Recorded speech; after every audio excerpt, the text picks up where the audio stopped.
好来，乡亲啊，继续来看台南的艺术家蔡维任以乘风爷的新意甲新模为灵感，结合着城池、水文意象甲街景，要来重现着台南府城的历史图像。艺术家蔡维任伫台湾府城隍庙的支持下，以主神卫灵公的新模新意为灵感来创作。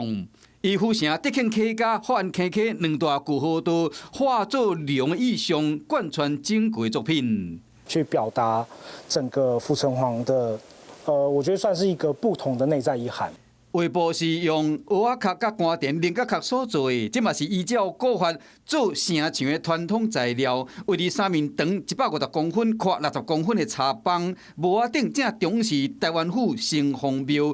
溪流的双边有将近20位府城的街景建筑，甲城隍爷的帽仔甲披风的意象哦，甲画做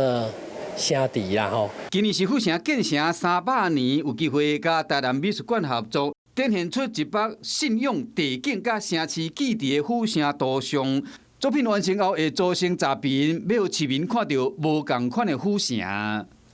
Hello， 我是庄慧琪。想要抢先掌握最及时的新闻资讯吗？赶快订阅、按赞、开启小铃铛，锁定华视新闻 YouTube 频道。